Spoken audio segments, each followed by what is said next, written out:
welcome to this edition of EdTech Mondays Africa. So many innovations have come out of hubs on the African continent, like this one here at Noshken in Kigali, Rwanda. And education technology has now taken the shape that one cannot talk about education without talking about the technology aspect of it. But the question still remains, what is it going to take? Who are the key players who need to drive this strengthening and building resilience of our African EdTech ecosystems? My name is Joy Doreen Bira. Welcome to our August edition of EdTech Mondays, where we are speaking to our EdTech Mondays country partners from 6 African countries.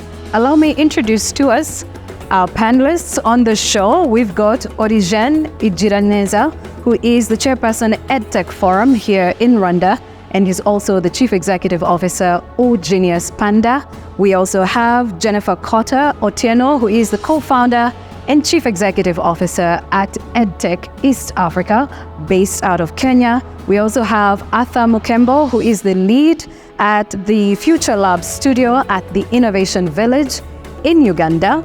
And we do have Chinenlu Akpa, who is the practice lead for education at the Co-Creation Hub, or CC Hub, in Nigeria. We also have Olufemi Adeomi, also known as Femi, who is the Programs Director at MEST Africa in Ghana. We have with us Radiat Meshasha Kasa, who is the Supervisor and host of EdTech Mondays Ethiopia. It's so good to have her with us as well. And we are going to be taking contributions from our audience, who also happen to be stakeholders in the EdTech ecosystem. And we are honored to have them as well in our audience. And so how exactly do we build an EdTech ecosystem across the African continent, one that works for us? Of course, we have started the journey, but more needs to be done. And that is why we're having this conversation. So if I just might start by posing the question to Chinenlu, who is from Nigeria. Chinenlu, I want to hear from you. A lot of work has been put in, not just by CC Hub, but all of us here. But then, are we content? What exactly is the current state? How do we assess the EdTech ecosystem in Africa today? EdTech in Africa has come a long way. Before now, EdTech was seen as something that was very vague. There's a lot of secrecy and mystery around EdTech. People felt they needed big devices, big tools to make EdTech happen. We believed we couldn't learn away from the classroom. So when you think about EdTech, you're thinking about something very germane, maybe more particular to the Western world. But then COVID happened. Before now, there wasn't any research going on in EdTech. We weren't even attracting funding. But next to fintech, EdTech is attracting a lot of funding to the African continent. So all of these things are happening, and people are saying that EdTech is the next big thing. So people are now collaborating. People are saying, how can we come together to synergize, put together our expertise, put together our efforts to make EdTech better? So how do we build better products? How do we ensure that schools and other EdTech stakeholders are able to uptake all the amazing things that we're building? So people are no longer working individually. I can reach out to a colleague in Uganda, and I am learning. There's this immersive learning going on in EdTech. The same is true for Ethiopia. So my sister from Nigeria already stated that's the infrastructure issue. We have that too. And then in Ethiopia, we are only having this EdTech technologies, these solutions only in the universities. It's been just 2 years since license is granted for the higher education so that they can give their classes online. That's also that shows how we are back. So we're still working, we're struggling, we're trying to catch up, but we still have a lot to do because we're not concentrating on the elementary part of the schooling thing because we are only on the higher part of it, which brings the digital gap between the generation, right? So students from rural area, they are still struggling to cope up with students from urban areas. So universities are using the EdTech solutions, and then students who are coming from rural area, they're struggling to cope up with the urban one. So the digital gap is still there, and we have a long way to go. We have so much better evidence now than we've ever had before. Previously, all of the evidence around EdTech was coming from other places. And over the last few years, in terms of the local research that's being done about what works for our students, our teachers, our parents here on the continent, and really research that's being done by local African researchers or institutions focused on what works in context. So for learners in rural areas versus learners in urban areas, using different types of technologies, making sure they're culturally relevant, all of the things that we know add up to really great learning. Now, all of a sudden, we have more evidence than we've ever had before to help inform us having a conversation about how do we all move forward together. I think that's a very interesting point, because it is a similar case to Rwanda, where when we started EdTechMondays, we were just as EdTech entrepreneurs who were discussing about what's going on in the ecosystem. Then when COVID hit, EdTech became another interesting topic for many organization stakeholders. But then what happened, just to build on what you said, last year when ICT Chamber and the MasterCard Foundation came together to do a very comprehensive research about the EdTech landscaping in the country. It was amazing to see the facts that came out of there. And then what happened afterwards was bringing together all these actors to now discuss who is doing what and when, how can we get all people together to move the EdTech into the the best future that we want it to be. Yeah, maybe I'll take an alternate view. While a lot is happening, compared to other areas where we're having technology disruption, EdTech is still where we were behind. If you compare with fintech, for example, there's still a whole lot of opportunity for EdTech. And if you imagine that the market is huge, probably bigger than fintech, the fintech market, then it's I don't know what to say. It's surprising that people are not just jumping in to take advantage of this huge opportunity. I think maybe this is the awareness problem we're talking about, for us to create awareness for people to see what is really the potential in this space. I think what I also find interesting is COVID also came as a catalytic event, but found that already certain steps were being taken to enable interesting use cases like EdTech to flourish, right? In Uganda alone, for example, we've got over 4,400 kilometers of fiber optic cable that's already been laid across the country. And now the goal is, how do you extend that to literally the village level to enable last mile access, at least at the infrastructure level. But if you're extending infrastructure and there are no use cases on top of that, then you'll not get a return on that investment. And so what we've seen EdTech doing is, it's a great use case that's going to be used on a daily basis, can be used on demand, so on and so forth. So how do you now begin to build interesting models on top of that? Which is why we like the fact that now we have our own evidence in the local market context, evidence we can compare across regions on the continent. We're seeing language issues coming up, so on and so forth. And so I think it finds us at a point where right now it's a case of finding sustainable models, but the case for EdTech has been demonstrated and it's manifested in multiple different ways. So it's an exciting time to be in the space. We've heard our panelists talking about use cases, sustainability. Femi mentioned something about lingering opportunities that we need to tap into. But do we get a sense of direction when we're talking about EdTech solutions for Africa?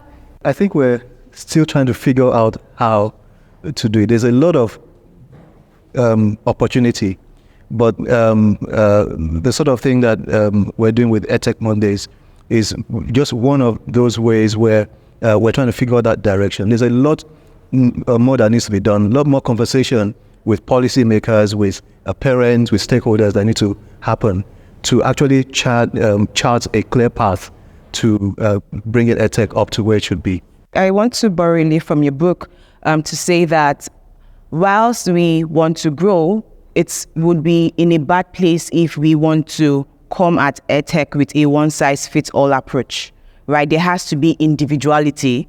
Whilst you're still working together, you still need to understand. So that's where the place of research comes in. There has to be heavy research done but still working with other people to know what is happening around you, then building for your market, building for your country. So if you're thinking you're going to sit down in Rwanda or you're going to sit down in Uganda and build something or come up with models or policies that would reflect across Africa, you're digging a pit that is going to, swallow everybody in. So it has to be very individual, very intentional, clearly thought out, a lot of research.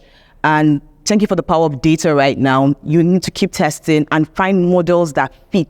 And even within countries, you'll find out that even in one country, you have various models that will fit various categories of learners and use cases and the rest. So that's how I want to say it. Yeah.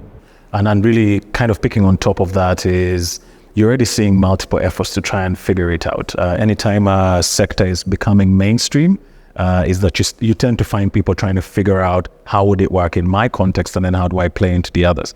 So already education ministries across Africa and really in many places in the world were shocked at how unprepared a lot of them were when the pandemic hit, and now we suddenly have to decide, do the kids not study at all? Do we quickly adopt this? So in the Ugandan context, there were efforts around using radio, for example, using TV. And then if you're using TV, who teaches? Do I have 5 different people doing the mathematics training or whatever not? Then you had X number of startups coming up with learning management systems and the same kinds of business models and whatever not, right? So a lot of things were tried out, and, that pandemic bubble helped us to do rapid prototyping and whatnot. Where we find ourselves in an interesting conundrum is which ones of those can be proven to be staying or sustainable per se, right? And that's where policy innovation becomes critical. But policy innovation cannot exist outside of market systems, because then you'll end up having interventions that require the hand of public money for them to be sustainable, which in that case is not going to ever reach the critical mass, the critical level of adoption that we needed to reach. So I think as we think through the EdTech opportunity, is that how do we think through market-driven initiatives that are able to catalyze effective demand for these things, tackle issues around access, gentrification as you continue to be able to drive adoption so that no learner is left behind, but most importantly, that do not disrupt the learning experience of the young person. I think for us that remains very, very critical in what we're doing around EdTech. So we have to also give the ball to the government, because like in Africa, governments are like more powerful institutions, right? So while like doing the policies and strategies, they have to also enable startups so that they can scale up, right? So we have these startup companies, students are doing EdTech solutions and everything, like they are not being accepted by the government offices, the teachers, and so on. So the government has a very big role to play because it's one of a powerful institution in Africa. So we should also give the ball for the government, and then entrepreneurs can like pick up from there and then do their things. And I think that collaboration, oftentimes we think it's just saying the word, let's collaborate, right? It's an easy thing. But the reality is the practicalities of collaboration are actually very complex. And understanding the diverse stakeholders that operate within an EdTech ecosystem. So you're talking about everything from power providers, grid or off-grid. You're talking about connectivity and hardware. You're talking about policymakers, implementers on the ground, NGOs, community-based organizations, the entrepreneurs, media, all of our diverse stakeholders, and everyone operates on different paces, in different ways. And so understanding and creating transparency and clarity around how those different stakeholders actually operate, the cycles of their work, and giving our ecosystem members, the empathy to understand how to be agile and to work together more effectively, I think is part of what we as ecosystem builders aim to do, to allow that collaboration to happen more seamlessly, so we can all move faster together. I think we were, at least in Rwanda, we've seen that happening and working. I remember when this EdTechMondays started, some of entrepreneurs were complaining about the issues they were facing, which were limiting them to get to the final, to the end users. But what happened as one of the opportunities after these conversations, when we were bringing people together, these people are getting support. We have testimonies of contracts being signed. We've seen recommendation letters being written to some of the entrepreneurs to go to the schools to try out their solution. So there is that already movement happening. But then what again we've done in the previous year was to identify these needs, these various needs that are faced by different stakeholders. And then from there, we wrote recommendations. These recommendations were like policy recommendations. We wrote recommendation about the product and services. We wrote a recommendation about the EdTech company support, which might be needed. And it even went beyond to procurement. How could people procure for the EdTech solutions? And this is where now comes the next conversation.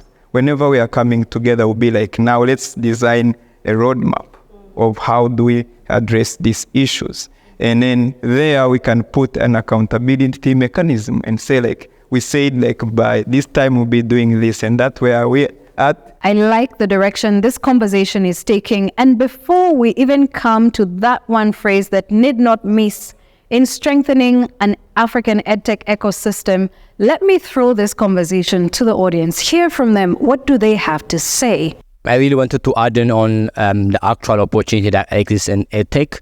I think the important perspective we need to have is African families have a limited amount of expenses that they can really afford to put in. And usually the challenge in launching and running a technology solution is you're fighting with a limited amount of expense from food, rent. But that's not really the case usually for education, because African families really care about education. And education expenses are really lie and one of the top 3 expenses after food and rent. So that gives us a very much bigger opportunity than other tech solutions because already families are quite really invested in. And I think it's very important for regulators, tech entrepreneurs to really understand this a much bigger market and really approach it from that perspective.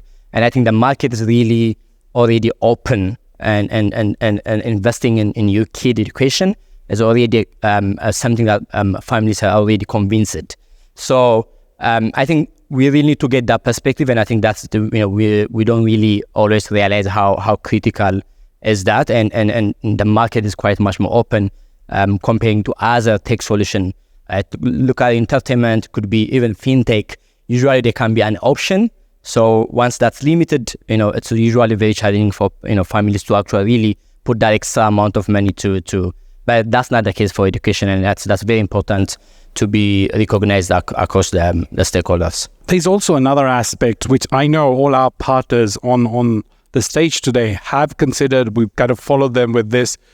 But I think the industry generally starts from a very technical point of view of EdTech. What will be a really swanky app? How will it be? You're like looking on the screens, etc. A lot of times we ignore one major key player that helps in adoption of EdTech, and those are the teachers and the teaching fraternity. Too often we don't take into account how easy is it for you to understand this and kind of be either deployed in the classroom, or how do you see this, students, learners, or even parents using this to advance learning. So that, I think, is a very critical component that we should never forget. The teaching fraternity, before you write a single line of code, run the idea by teachers. Otherwise, it's never going to be adopted. Antone from Ethiopia has talked about the cost of education, but he's also mentioned that African parents actually are intentional about education for their children, but there seems to be a missing link. Let's speak to the missing factor. I mean, and indeed, it starts from first principles. EdTech is not a magic bullet. It's part of a mix of pedagogical tools and different other things that you're doing to equip the learner at the end of the journey. And a lot of that agency is entrusted in the teacher, who also has certain constraints. Oftentimes, public sector teachers are paid late, underpaid, paid in installments, so many other issues that they face. So there's already a motivation barrier with the many, many things that this teacher has to overcome before they even leverage EdTech to be able to pass on learning to the student. Then you have the actual learners themselves who are in environments that sometimes are not conducive, so on and so forth. There's a lot to fix. But if you take a market-driven approach, it's that find the inefficiencies that already exist and figure out what's the one pain point I as an entrepreneur, I as a solution provider can speak to, and how do I elucidate other actors along this value chain as to where the rest of the opportunities are, or where I see other constraints or challenges or whatever. Notice that together, it's a concerted effort. I think the more we begin to communicate learnings and what we're finding along the way, the more you build market transparency that then encourages these kinds of innovations to come to market. So EdTech Monday, for example, as a platform does that. It's that convene people who are picking different slices of this challenge and have them articulate what's working, what isn't, what they wish could be in place for them to do what they do better. And the more we have these kinds of conversations, the more other actors then pick interest.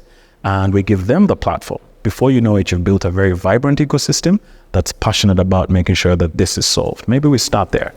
For us to keep in mind, I think EdTech Mondays does a really good job of focusing on how do we make learning inclusive for everyone. So how are we thinking about technology that enables learning for refugees, for learners with disabilities, for girls who are often left behind? And so thinking about inclusion as a kind of first principle, right? How are we empowering our entrepreneurs to understand universal design for learning? How are we encouraging the funders in our community to, allow our entrepreneurs space and resources to ensure that they are able to design products that are central and designed for those different types of contexts, different learners.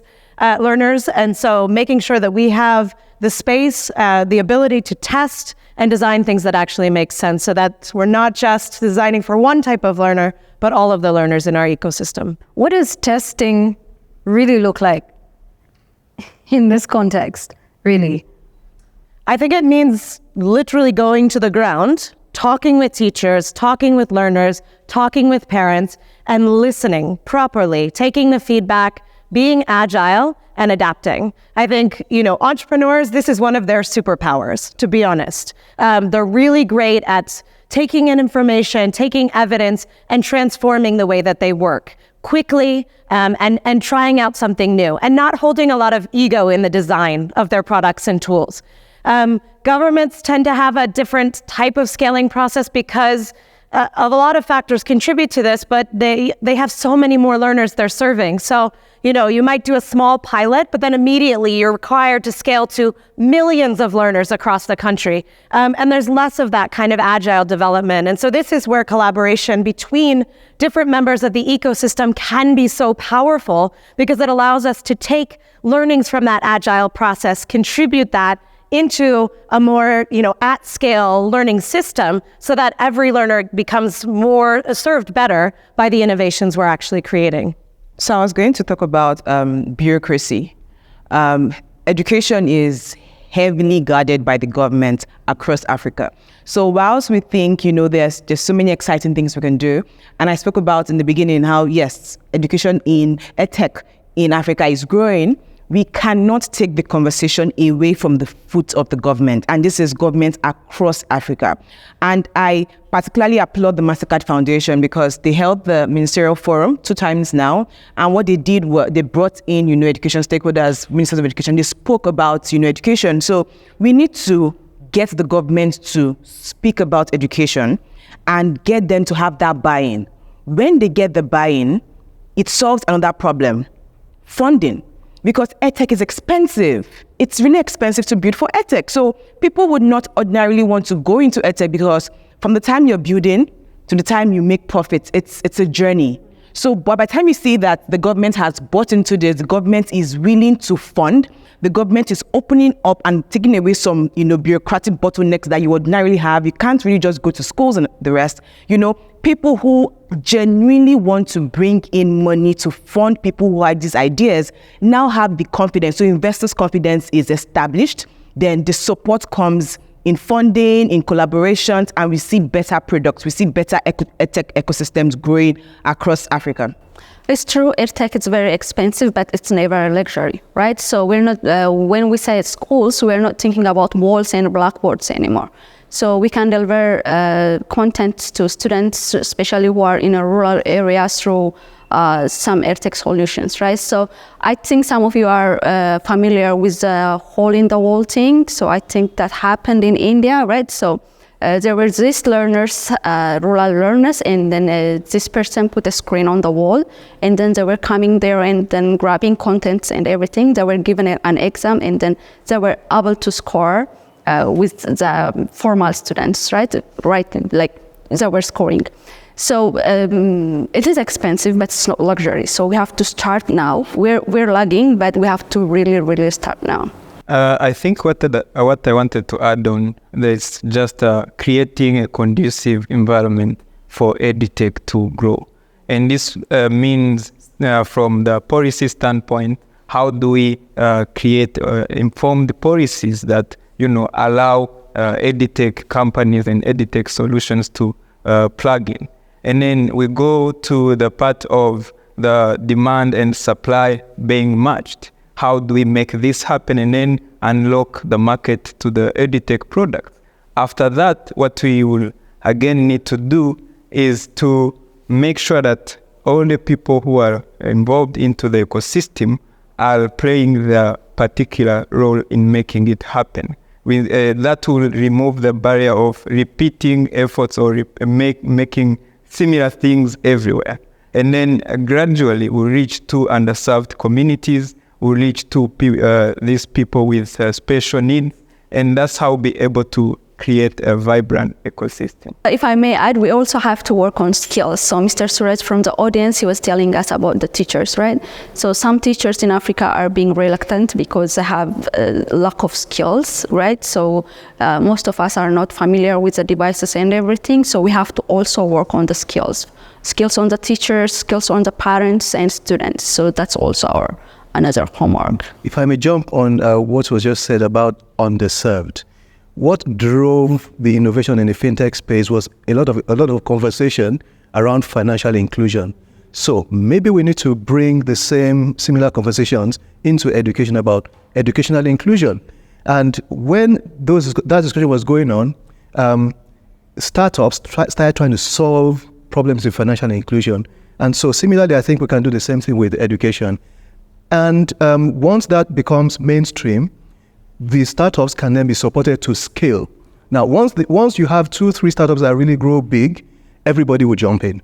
So I think this is what we might want to look at.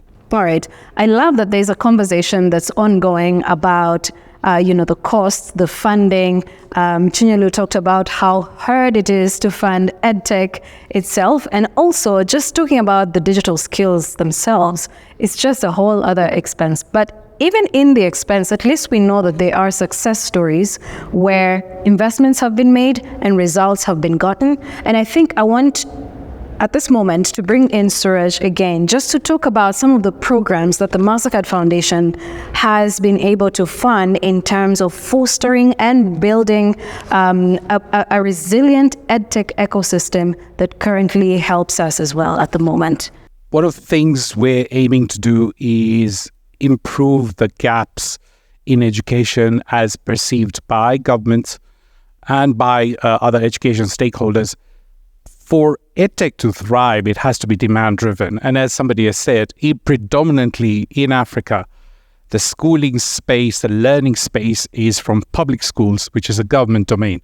So the government needs to buy into the idea of EdTech as an improvement for learning outcomes. So we kind of bring together the various stakeholders, as Chinyelu's mentioned. We've kind of done convenings, but we actually connect people together, and we're seeing there's actually demand from governments to say this is not something we'll do alone. We do need private sector. We do need development agents. We do need all the stakeholders sitting together to see who's going to do what part. That said, it's also our belief that the solutions to the problems and gaps we see in education right now need to be built locally. And so very much in favor of building an African EdTech ecosystem. And we're doing this in various ways. One of it is a fellowship program. Through tech hubs in countries, we capacity build innovative EdTech solutions through a little bit of a stipend, business development, thinking through the science of learning on their products, and then connect them to the government to show what can be achieved. But besides that, we also work with governments, with regulators to make a more enabling environment for those EdTech to thrive. But then you take a step out as well and look at all of that happening.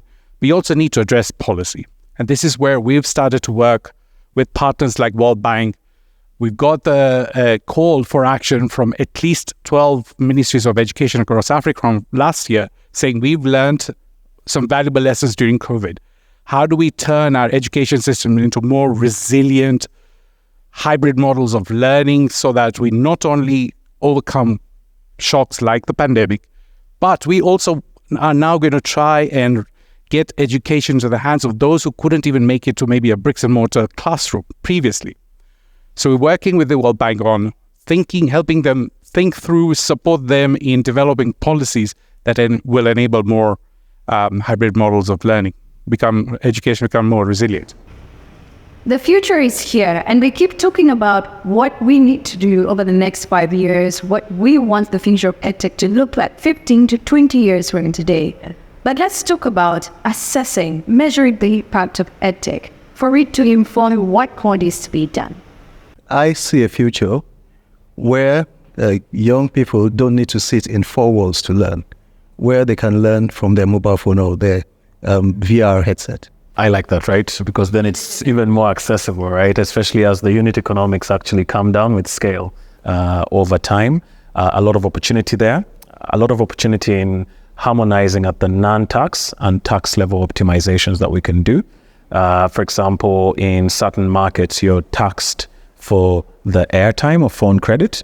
You're taxed for the data you're going to buy to be able to access this service, and then you're heavily priced at the data point for you to be even able to consume. So from our perspective, harmonize what you can from a tax and non-tax perspective to create a fair playing ground for everyone to start to innovate. Then we build the market systems from there. I see a future for EdTech in Africa where we build our own skills. So we have a lot of homegrown skills for EdTech, and we no longer import knowledge. So this talent gap is being heavily filled right now. So I'm giving another 2-3 years, we're going to be having our own homegrown instructional designers, our own homegrown UI UX designers, our own homegrown, whole field in EdTech. So you have people who understand the business and the science of education and can collaborate, come together to put all of that energy and expertise into building world-class products for Africa. Our kids are innovators, right? So they're trying, they're touching, they're making things.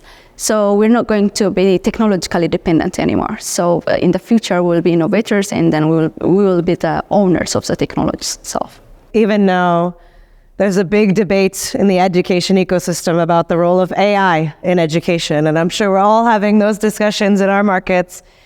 And one of the biggest pieces is making sure that African developers, AI developers, are at the center of that conversation. African data is being used when responses are being generated by AI, and that we have an opinion. Our ecosystems are at the center of that conversation, making decisions about how and when and that AI gets built and used, and not just for AI, but for all of the technologies that are coming forward. As somebody who's coming from the private sector, to me, I see the future of seeing multiple unicorn EdTech companies rising in the future.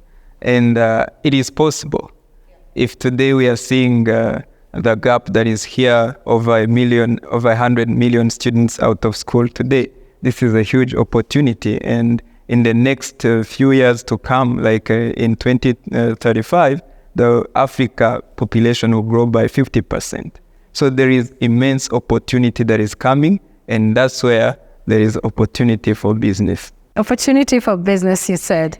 Let's have some contributions. I see Natalie has some contributions to make.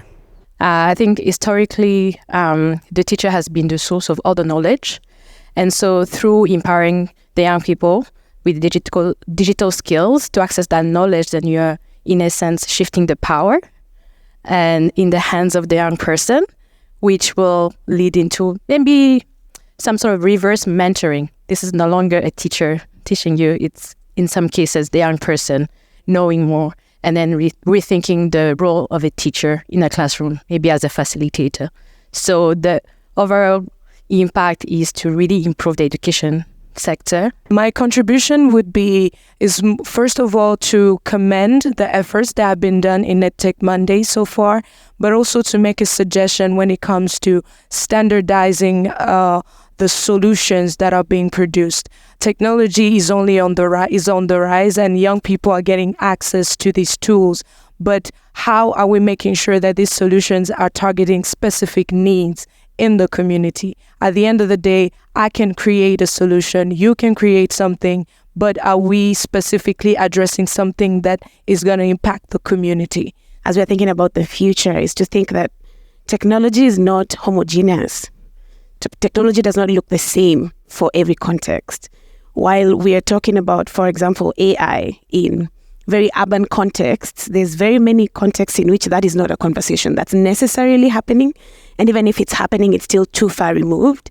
So how do we still, as we innovate, carry everyone with us and design for inclusion and equity? The critical point that I really want to echo is fundamentally when you implement the technological solutions, we're already seeing there's a digital gap, which means there's a segment of society that have a better access to technology, internet, and devices, and there's a society that doesn't have. And when we look at that, we really need to look at women, one, two, again, rural population. And some of the trend we've seen, especially, for example, in fintech, is where significantly there's around 80 to 20% usage, which are really leaning towards men, and women really are using these technology solutions. So when we look at what is the type of future we're looking at for EdTech as well, we have to make sure as we push for EdTech that we're not really increasing this digital gap, but actually reducing and really are intentional in terms of the approach and then the product that we're building. And overall, that all the solutions we're building are actually accessible not for only people that have a better access to device or better access to internet, while that's still good and while that increases the quality of education, but we have to make sure we're not living with people that have less access. And I think really the bigger point and overall on that is, are we building an EdTech ecosystem that actually reduce the digital gap that we have seen and we can learn from other sectors that quite progressed. And I think that's quite important. The future is here, and we keep talking about what we need to do over the next 5 years, what we want the future of EdTech to look like 15 to 20 years from today. But let's talk about assessing, measuring the impact of EdTech for it to inform what more needs to be done. I think number one area to look at is to revise their policies, because we've been seeing policies that are not friendly to EdTech products. So once those policies are revised, once they have crafted a way to unlock the market where we can have more products tested out, the other thing is about creating sandboxes to EdTech solutions. It's something that has worked at least in fintech industry. It is possible to EdTech as well. So those elements will again bring to a component of collaboration where we bring all these multiple stakeholders together to discuss and shape the vision together and to work perfect. I would say 3 words: research, funding, skills. We have a lot of universities in Africa, so can we begin to channel energy to support the professors, the doctors, and all of those people in academia to run extensive research on what we need and what we can do to support EdTech in our countries, right? And the government knowing that whatever is going to come out of this research is going to be adopted by them. Next, funding. Can we put in more money, more budgets, back in for education, budgetary allocations for education? And finally, skills. We need to build skills. We need to support people who are supporting people to build skills. EdTech is a present, EdTech is a future. So we cannot exclude ourselves from EdTech. So it's not an option, it's a necessity. So we have to think like that. We have to have that mindset. I would say evidence-based decision-making. So generating that evidence, using that evidence to collaboratively come up with how are we taking our work forward. And really just building on that is pilot. The more you're in the market with actual teachers and learners, the more you're going to learn stuff that you can pivot and be able to scale up what works, scale down what doesn't. And then is to then pick those learnings and put them in a market context so that these are sustainable solutions with or without government intervention. And the opportunity is vast. They can work. And I would say scale up education inclusion using technology. Suraj, the future. Education models that are preparing our young people for dignified and fulfilling work for today and jobs of tomorrow. That needs to be our North Star. Why are we all in this room? What is it we're here for? We're not here to... yes, EdTech is a proponent to get us there, but that really should remain our North Star. And how do we do that? Where education systems are open to change, given the fast pace of work that's changing. And so policies need to be a lot more adaptable. But education needs to be very inclusive, not leaving anyone behind in terms of equity, in terms of gender, in terms of disabilities, in terms of displaced people. And creating these environments where learners, parents, teachers look forward to using education because it's fun, it's innovative, it gets learning and understanding deeper and better, rather than saying, because there are gaps, we're using technology. Let's flip it. And the last thing I'll say is, everyone, let's not look at technology as this behemoth that we have to adopt. It really is a tool to improve education.